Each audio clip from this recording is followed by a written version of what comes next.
Happy birthday. Thank you. Abanauganda beyanjulidde asoose okulaba olunaku olwaleero.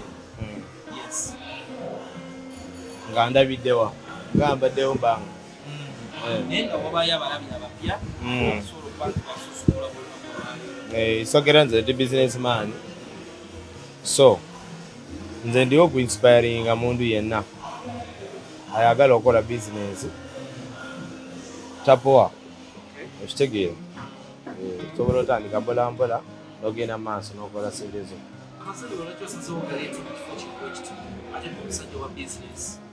Kubanga byebifo ebisanyukirwako, essanyu tolijja mu bbaala kiro. Yes.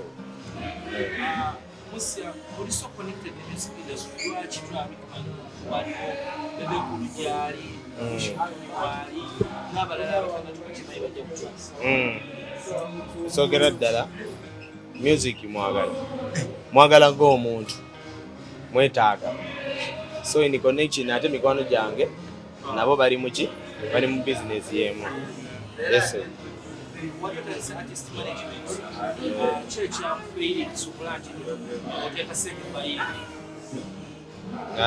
Isogera ddala business ya music irwawo okuleeta sente bambi, ate nange saamanyireyo long term what investment ya kulinda myaka 2, 3, 4, 5 n'ekyokubiri nabo waliwo n'abantu bali mu music industry bandisappointinga, so nesalawo nkikole ki basigale nga mikwano gyange.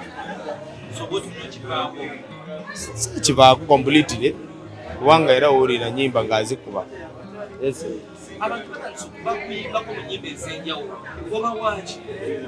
Bayambyeko benyambyeko ng'akola ki banyimbako ng'asiimako abantu nze nga mbayambako. Yes.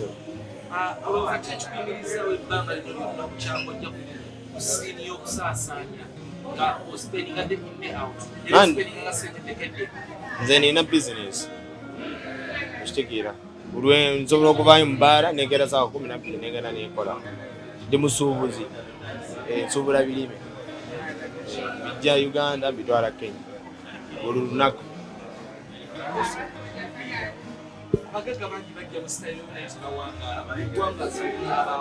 Andi abantu abasinga tabalina bizinesi. Wende miliyoni 10 leero enja nezaayo 3. Ati abasinga ofuna obufunyi sente ezo nozirya nezigwawo notandika onoonya eki sente endala. Yes.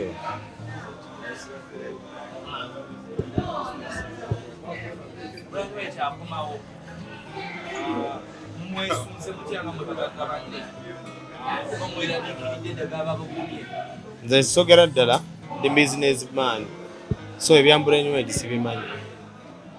Ajja kompitinga n'abantu be bawulira bayagala okukola ki, naye nze ndi musuubuzi, so ndi ready okompitinga n'omuntu omulala yenna akeera ku makya n'atikula kasooli. Yes.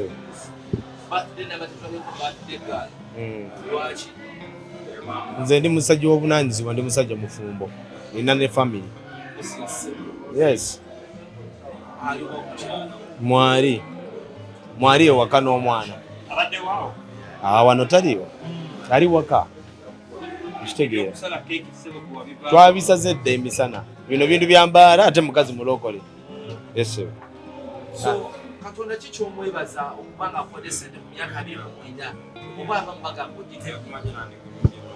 Oba nkitemye oba njogeddeyo tebibakwatako, just ekiriwo Katonda nsobola mugamba anyambeko ayongere okukola ki okumbeezaawo nange mbeere n'emikwano kubanga girina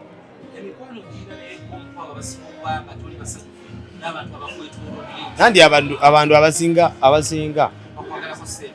baagala sente babayita mu luzungu opportunists.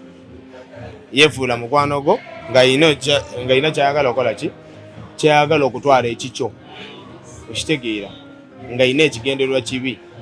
Yes. Wali mukwano gwa nnyo wakimanuka? Yes. Ebyaliwo bwatyo bwe byali okitegeera, buli omu alina ideas ze, osanga twafuna okutaganya kuki ono alina ideas zino nange nga nina endala. Yes. oli abeera n'abayimbi nange ndi musuubuzi so byanjawulo yesewo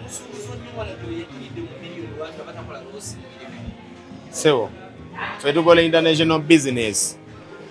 I'm not a local businessman. Tukola international.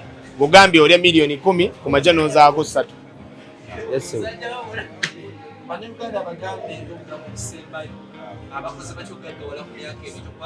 Abantu ba investinge mu kulima.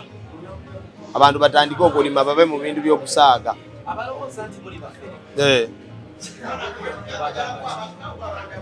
Oborooza ndi mufere osobola okunjoininga ekitegeera nawe osobola okufera n'obeera ng'okeera buli kumakya buli kawungezi n'ojja n'onywa omwenge n'ogenda ewaka tewali buzibu.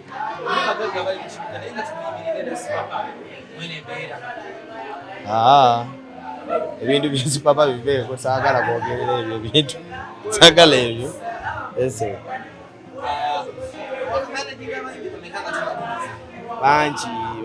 bangi nnyo bangi batandika n'ekindi style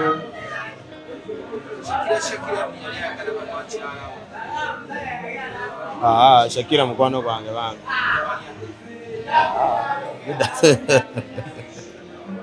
ate ebyo birala